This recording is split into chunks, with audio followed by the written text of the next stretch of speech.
Jamnagar airport पर NSG ने azar airlines की फ्लाइट की गहन तलाशी ली। बम होने की खबर के बाद विमान की इमरजेंसी लैंडिंग कराई गई थी। मॉस्को से गोवा आ रहे चार्टर्ड विमान की गुजरात के जामनगर में हुई इमरजेंसी लैंडिंग विमान में बम होने की खबर के बाद आपातकाल में उतारा गया।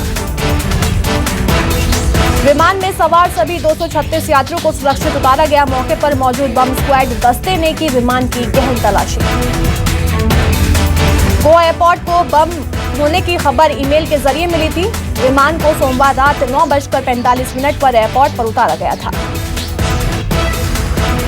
जामनगर में इमरजेंसी लैंडिंग के बाद गोवा एयरपोर्ट पर भी सुरक्षा बढ़ी। धमकी वाले ईमेल की भी जांच हो रही है। विस्तार एयरलाइंस की दिल्ली से भुवनेश्वर जा रही फ्लाइट की हुई emergency landing. Hydraulic system fail होने की वजह से हुई लैंडिंग। दिल्ली से विमान उड़ने के बाद ही हाइड्रोलिक सिस्टम फेल होने की जानकारी मिली, जिसके बाद दिल्ली एयरपोर्ट पर इमरजेंसी घोषित कर दिया गया। गो फर्स्ट के बाद अब इंडिगो फ्लाइट में बवाल। नशे में धुत यात्री ने एयर होस्टेस से अभद्रता की। कैप्टन को भी पीटा। दिल्ली से पटना आ रही थी फ्लाइट।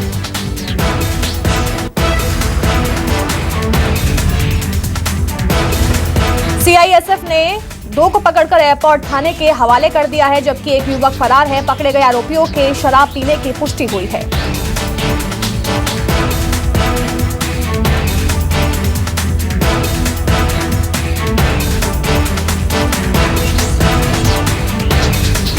इंदौर में प्रवासी भारतीय सम्मेलन में शामिल हुए पीएम नरेंद्र मोदी प्रवासी भारतीयों को संबोधित करते हुए पीएम ने कहा कि आप जहां रहते हैं भारत को अपने साथ रखते हैं। पीएम मोदी ने प्रवासी भारतीयों को देश का एम्बेसडर बताया। पीएम ने कहा आज पूरी दुनिया भारत की ओर देख रही है। 3 दिवसीय सम्मेलन में 70 देशों के 3500 से ज्यादा प्रवासी भारतीय हिस्सा ले रहे हैं। मोदी की प्रवासियों से अपील, एक बार नर्मदा महाकाल लोक के दर्शन जरूर करें।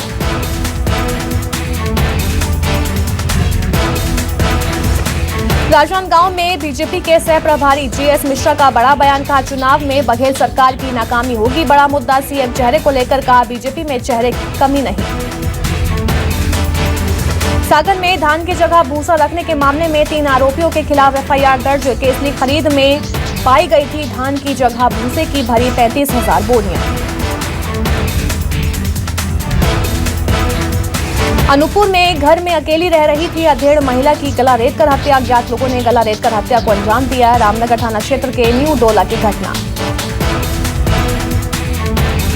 गरियाबंद में उड़ीसा के बैगा की हत्या मामले में 4 आरोपी गिरफ्तार। आरोपी पतिराम यादव ने तांत्रिक क्रिया के लिए दिए पैसे नहीं लौटाने पर साथियों के साथ मिलकर की हत्या। उमरिया में टाइगर के हमले से 16 साल के बच्चे की हुई मौत। टाइगर खेत में छिपा हुआ था और बच्चे को देखते ही उस पर हमला कर दिया। तखतपुर में मानवता को शर्मसार करने वाली घटना आई सामने। नहर में पेड़ की झाड़ियों के बीच मिला नवजात। स्थानीय लोगों ने स्वास्थ्य केंद्र को दी सूचना। प्राथमिक उपचार के बाद जिला अस्पताल किया गया रेफर। हरदा में नहर किनारे मिली महिला के शव की गुत्थी पुलिस ने सुलझा लेने का दावा किया है। पति ही निकला महिला हत्यारा। पुलिस ने गिरफ्तार कर भेजा जेल। कवर्धा में निकाय और पंचायत क्षेत्र में उपचुनाव के लिए हुआ मतदान। जिले में 1 पार्षद, 3 सरपंच और 7 पंच के लिए लोगों ने डाले वोट। 12 जनवरी को पार्षद चुनाव के लिए होगी मतगणना। बुधनी में गौ रक्षा समिति के समर्थन में रहती नगर रहा बंद। मुख्यमंत्री के नाम अपनी समस्याओं को लेकर सौंपा ज्ञापन।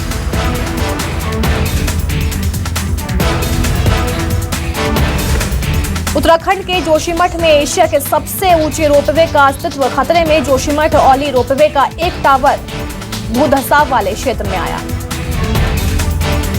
रोपवे टावर की निगरानी की जा रही है। रोपवे प्रबंधन ने एहतियातन रोपवे सेवा को बंद कर दिया है। हालांकि जहां टावर है उस खेत में दरारें फिलहाल नहीं पड़ी हैं।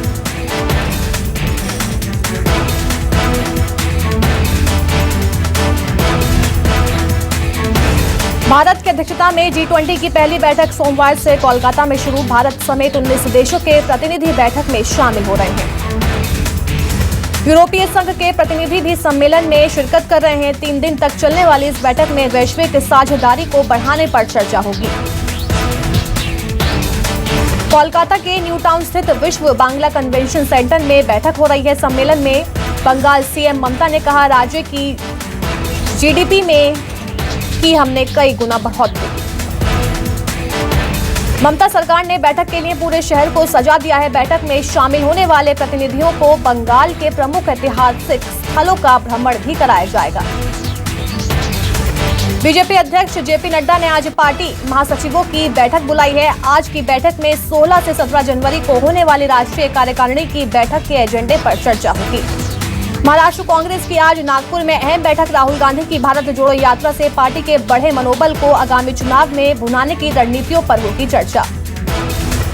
वाराणसी में गंगा के पूर्वी छोर पर बसाई गई टेंट सिटी को आज प्रशासन को हैंडओवर किया जाएगा। पीएम मोदी 13 जनवरी को गंगा में विलास क्रूज को हरी झंडी दिखाकर रवाना करेंगे। TV actress Tunisha Sharma suicide case में नया खुलासा। शीजान के वकील का दावा, अली नाम के शख्स के साथ संपर्क में थी तुनिशा। शीजान के वकील ने दावा किया कि टिंडर डेटिंग साइट पर तुनिशा की अली से मुलाकात हुई थी। तुनिशा के वकील और परिजन ने जवाब के लिए मांगा समय। टीवी एक्ट्रेस तुनिशा शर्मा आत्महत्या मामले में आरोपी शीजान की जमानत याचिका पर सुनवाई टली। अब 11 जनवरी को होगी अगली सुनवाई।